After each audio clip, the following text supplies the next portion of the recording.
are you? You walked into this house. Who are you? What do you do? What do you do as a job? Yep. Well, my name is Josephine Lancuba. My friends call me Jo, but really I'm a performing arts business coach. I'm a talent agent and a speaker, and I love sharing what I know with others. Nice. I love that. And how long have you been doing that? Well, it's a bit of a journey. So I started out as a performer in my heyday. That was a long time ago. But yeah, I started my journey off as a performer. Yeah. And then I went into the world of business. So I'd been performing on stages, on screens for 2 decades. Wow. Yeah. And then I started my own studio, actually. So I Ooh, started okay. a performing arts studio. And where was that? In Sydney. In Sydney. I had multiple locations. It started very small and modest. Yes. One space, I had 12 students. Oh, that's cute. That's how it all started. Do you remember your first student? I actually do. You do? I do. And I Okay. remember my first location. Okay. It was a bit of a nightmare, if I'm being honest. You can be honest. It was mutton dressed as lamb, but that was yeah. that was how it all began. Yeah. I had this beautiful small group of students, and then what happened was eventually it grew, as businesses do. Hopefully, yes. Yes, Yeah, through hopefully. trial and error. Yeah. And eventually I had 7 locations across Sydney. Whoa. Yes, Like so- close to each other? Like No. So that's where I learned a lot about expanding too quickly. So I went from 1 to 3, and then I jumped from 3 to 7. wow. Yes. And so I quickly learned Yeah. that, I had to get systems and processes in place and, getting the right team involved. And there was so much learning I had to do, which eventually led me to downsizing Okay. to 4 studio sites, because I learned the difference between profitability versus growth for the for the sake of ego, really. And it's not all about like how many kids you got. You could have like 10,000 kids Absolutely. and it could still be running a loss. Absolutely. And that's what I learned. Just because I had more didn't equal more. Yeah. So that's really what it came down to.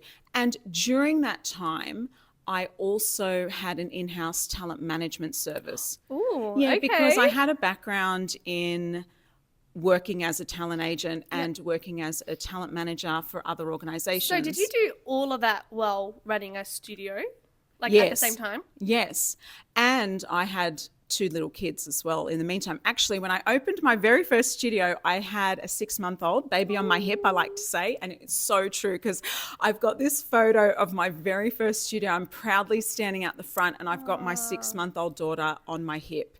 And I just don't know what was going through my No, head. yeah, don't worry. I've got at the two. I've got time. 2 kids, and I'm exactly the same. I'm Yeah. like, I don't know what possessed me to have Yeah. kids and open a dance studio. Yeah. Like it makes no sense. Yeah, absolutely. So I think it went, into that space of, okay, I've got this studio, I've got this talent agency, and I really wanted to expand the business, which I did. And I had that studio and the in-house talent management service for 10 years. Wow.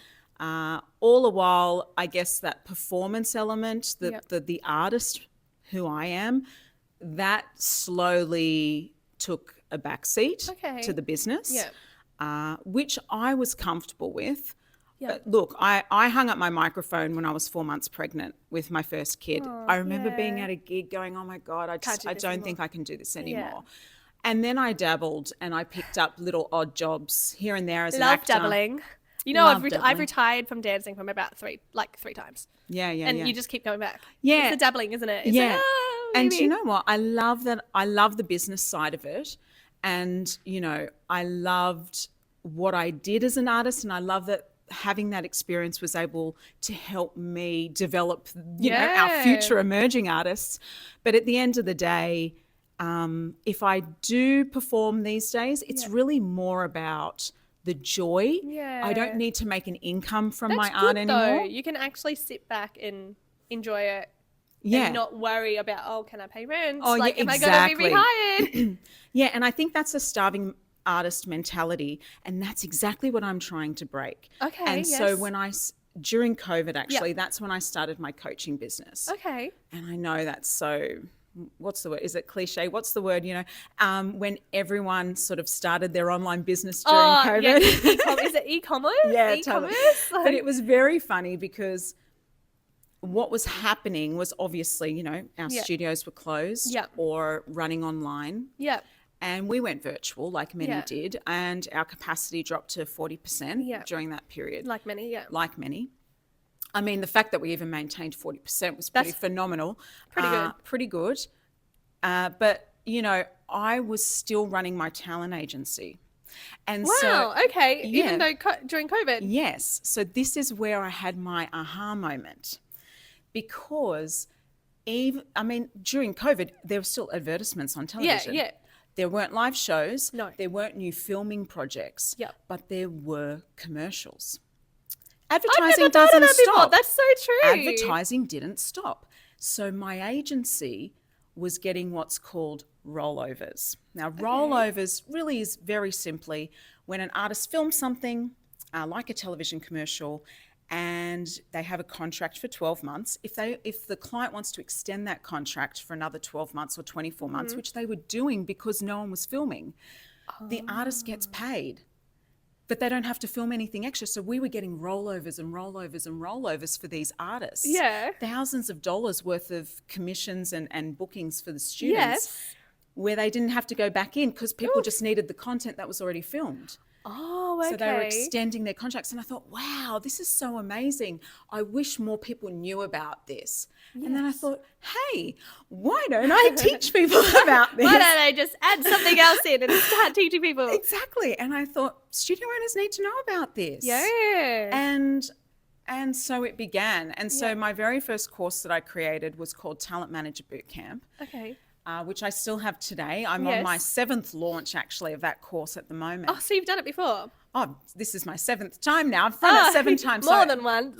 Yeah. I run it every 1 to 2 times a year. Okay. And that was my first sort of, dipping my toe into the coaching space. And I was teaching studio owners how to create their own in-house talent management services.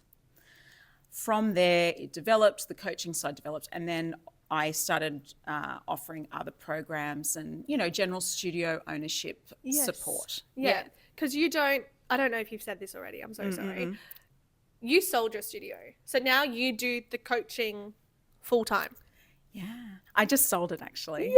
So it's very fresh. How relaxed, I probably don't feel relaxed now, but like how relaxed and how stress-free has your life become? Because being a dance studio owner is like, that's rough, man. That's stressful. It's rough, but, I think it's unnecessarily rough on many because if you don't have the processes and systems in place, you're going to make your life harder. Yeah, and the support. Oh, 100%. And the boundaries. I think that's the biggest thing for studio owners is they don't set boundaries for themselves. I mean, as in giving your mobile phone number to 200 people and them calling you at 10 p.m. at night. Oh, 3 a.m. 10 p.m. would be nice. 3 a.m. Yeah, and I think things like that, it's the little things sometimes. Yeah. So part of that was, definitely having those firm boundaries in place. I had systems and processes.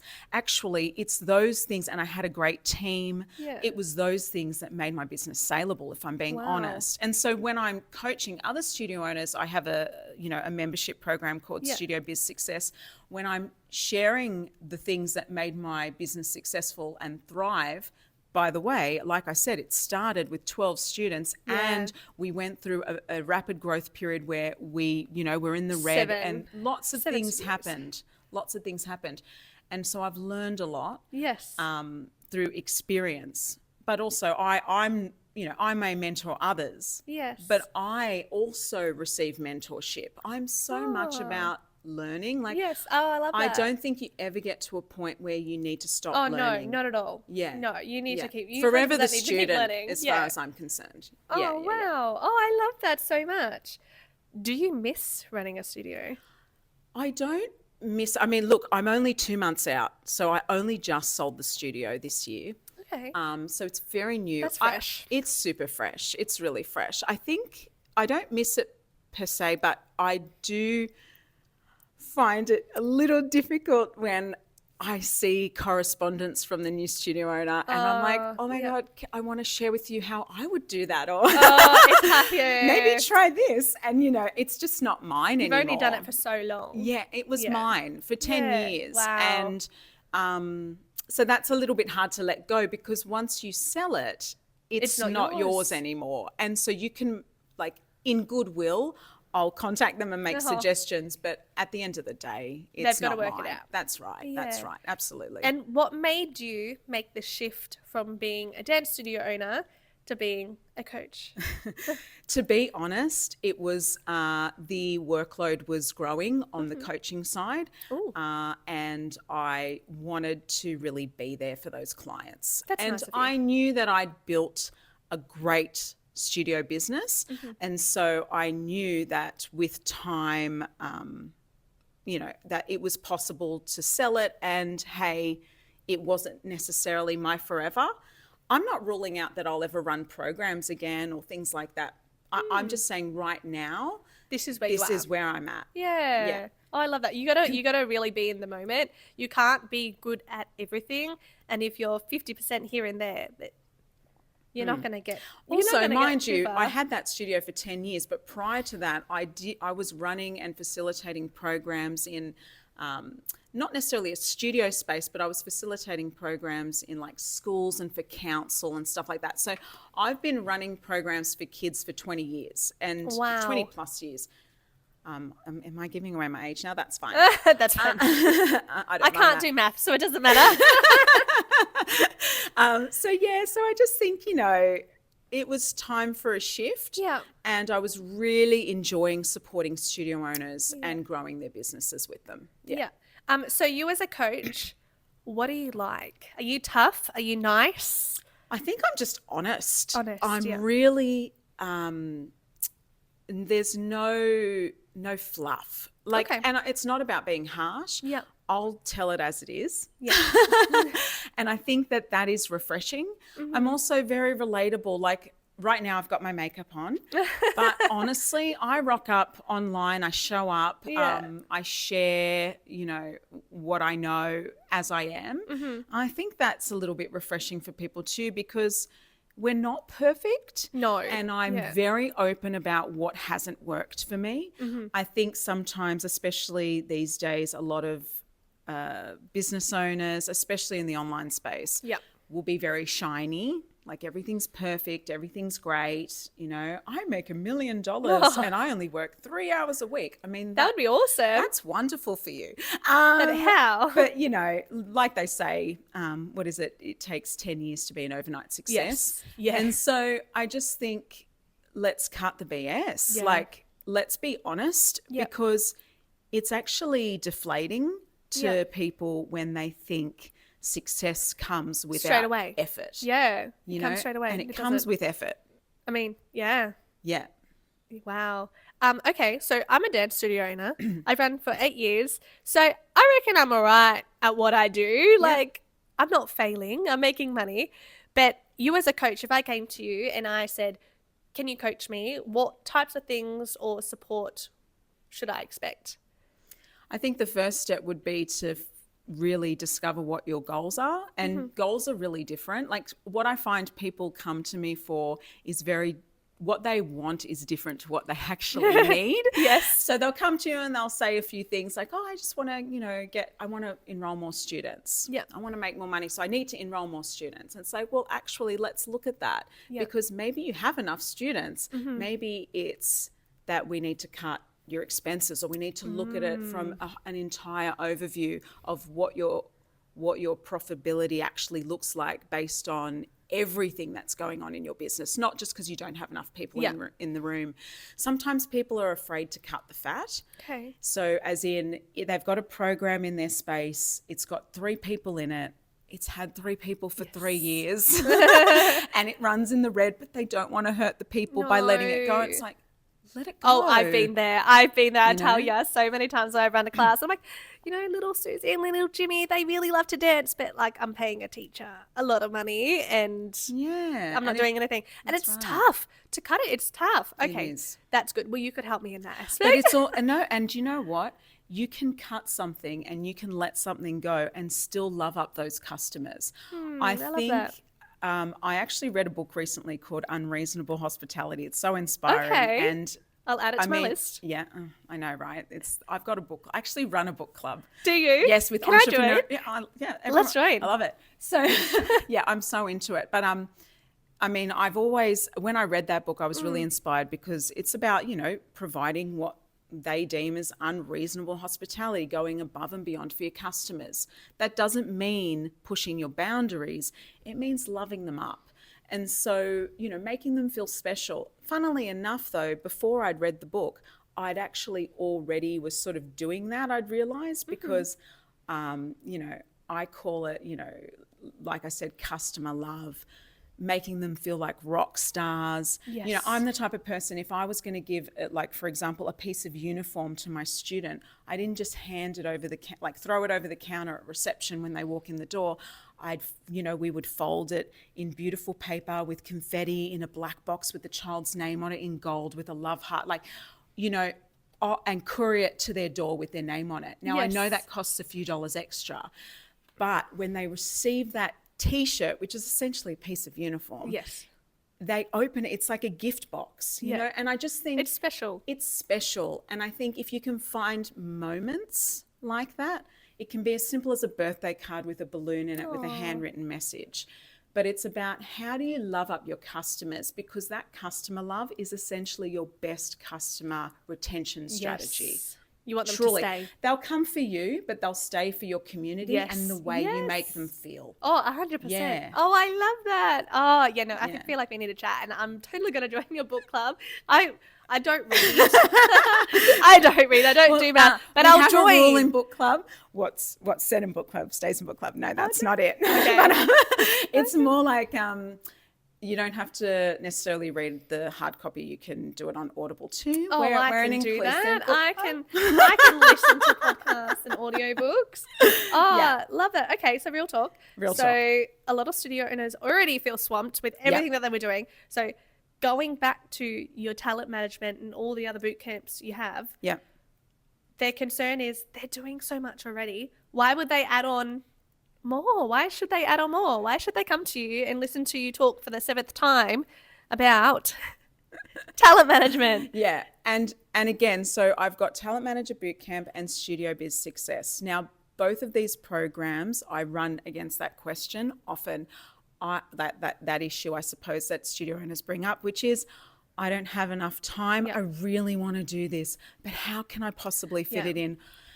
I think that's kind of the point. Mm-hmm. So, for example, in Studio Biz Success, we talk about, and not just talk about, we do the do. Yes. So providing systems and processes that actually save you time in the long run. Mm-hmm. So yes, you need to set something up, and yes, it takes a beat to create those sorts of processes, but once they're there, it saves you time. Mm-hmm. It's also about having the support and the education to be able to find those, ways in which you can actually get back your time. Yes. Like even just talking about boundaries. Mm-hmm. You can get back your boundaries by just getting a different mobile phone on a $10 plan. Like, those sorts of things. But I suppose as well, another thing that I actually just recently introduced, yes, and this has been a little bit of a game changer, is that I provide my clients with templates and resources, like done for you templates and resources. For example, swipe copy marketing campaigns, Canva templates for their social media, things like that. So, everything from contract templates and so on. So it's that sort of thing. But essentially, at the end of the day, you need to invest a little bit of time to get your time back. Yes. When it comes to talent management, people are also concerned about offering that as an additional service in-house because they're worried about time. Yep. I truly believe that having an in-house talent management service is the way forward when it comes to creating an additional revenue stream in your business. Because what happens is we train and we educate and we mentor these students in our space. And then they go off into the world and they just go like an agent Yeah. or someone. But why can't they have that in-house? Like, isn't that the ultimate retention strategy? You know, most kids will age out of a program. Keep them forever. You can keep them forever. Yes, you can. And so people think of retention, studio owners rather, think of retention as they're in class. But what I'm saying is retention can look different. What if retention was that they're just still your client? They're booking how to film a great self-tape workshop or audition technique workshop. They're booking in photo shoots. They're booking in show reel video sessions or private lessons for audition preparation. So no, they're not in your regular programming anymore, but they are your client. They're still there. And they love you, they're loyal to you, and they will be your raving fans because you're the dream giver. I'm passionate about this. You can't stop me. No. Because you're the dream giver. You are letting them, you're providing them rather They've with worked an for it the whole opportunity. time. Well, an opportunity to be featured on screen and on stage, doing what they love. And so, you know, not only is it a benefit to the student who gets to do these amazing things, but it's a benefit to the business because, well, they're your raving fan. They're doing wonderful things that you can celebrate publicly to the community, which gives you a fantastic reputation. So it really builds that industry credibility. Yes. But it also builds your revenue, and it's a great student retention strategy.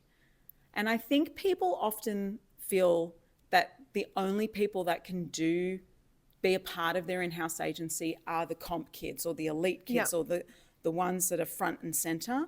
And that is absolutely not true. Even recreational studios can have a talent agency because there are different types of bookings. To be in a 100%. commercial, you don't need to be you just need a superstar. You just need to have a bit of confidence and be able to take direction. And then, of course, there are the lead roles. Yes. Not everyone gets the lead role though, right? So everyone can be a part of it. It's totally inclusive, the offer. And I just honestly believe, why are we sending them out To somebody else. to somebody else when you've nurtured, developed, and mentored the artist to become the talent that they are? And then you're like, okay, see ya. It's like, well, I don't get it. So I just think it's a beautiful way to continue the journey with them, or even start them on their journey. I mean, they can be a toddler and getting into it. Yeah. Oh, I have toddlers. Oh, I have a 5-year-old now, actually. She's not a toddler. And then I have a baby. Oh. Okay, I feel like I need to go to this boot camp now as well. Yay. Yeah. See how Yay. easy? No, I'm only kidding. Yeah, sold.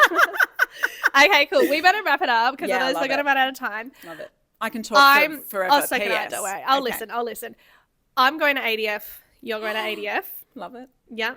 Are you excited? I am so excited for ADF. You have no idea. I think this is going to be an absolute phenomenal experience. Yeah.